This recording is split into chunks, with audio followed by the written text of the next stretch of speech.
বিরতির পর আবার রওনা হলাম আমরা প্রায় আমাদের গন্তব্যের কাছাকাছি চলে আসছি।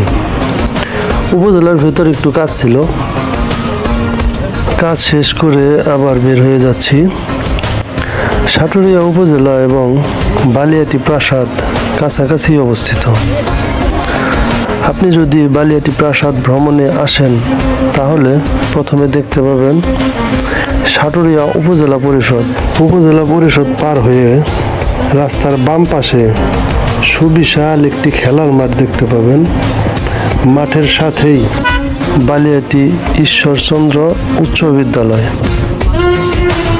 মূলত এই মাঠটি হলো ঈশ্বরচন্দ্র উচ্চ বিদ্যালয়ের খেলার মাঠ। মাঠটি বিশাল বড় এবং দেখতেও সুন্দর। বালিয়াটি ঈশ্বরচন্দ্র উচ্চ বিদ্যালয় পার হয়ে গেলেই একটু সামনে একটি বাজার দেখতে পাবেন, আর বাজারের সাথে অবস্থিত সেই কাঙ্ক্ষিত বালিয়াটি জমিদার বাড়ি, বালিয়াটি প্রাসাদ। এক সময়ের জনবহুল প্রাসাদটি নীরব দাঁড়িয়ে আছে ইতিহাসের সাক্ষী হয়ে। এই স্থানটি হলো মানিকগঞ্জ জেলার সাটুরিয়া উপজেলায় অবস্থিত। আমরা পৌঁছানোর সাথে সাথে এক মামা আমাদের মোটরসাইকেল পার্কিংয়ের জন্য জায়গা দেখিয়ে দিল। এই জিনিসটি খুব গুরুত্বপূর্ণ বাইকারদের জন্য। টাকা দিয়ে যদি পার্কিংয়ে গাড়ি রাখা যায় তাহলে গাড়িটি অনেক নিরাপদে থাকে।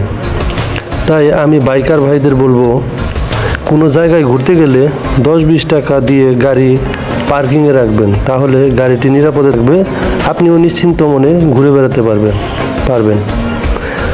পার্কিংয়ে রাখবেন, তবে নিজের কাছে যা আছে, যেমন গাড়ির ঘাড়ের লক, অতিরিক্ত যদি কোনো লক থাকে তা ভালোভাবে মেরে দিয়ে তারপরে রাখবেন। আমরা গাড়ি পার্কিংয়ে রেখে তারপর নিশ্চিন্ত মনে জমিদার বাড়ির ভেতরে প্রবেশ করব।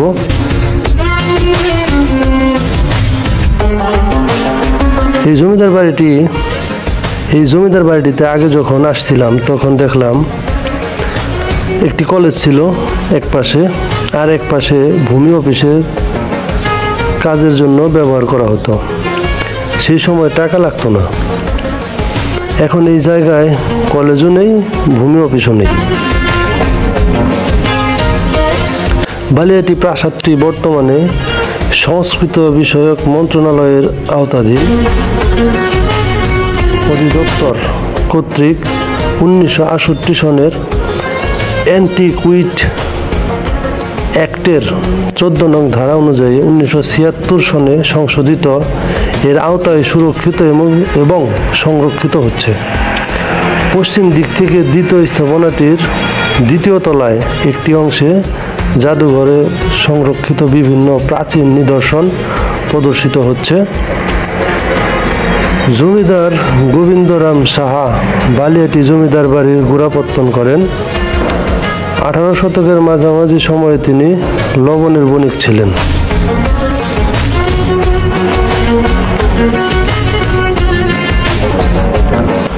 জমিদার পরিবারের বিভিন্ন উত্তরাধিকারের মধ্যে কিশোরীলাল চৌধুরী, রায় বাহাদুর, হরেন্দ্র কুমার রায় চৌধুরী তৎকালীন শিক্ষা খাতে উন্নয়নের জন্য বিখ্যাত ছিলেন। ঢাকার জগন্নাথ কলেজ, বর্তমানে জগন্নাথ বিশ্ববিদ্যালয়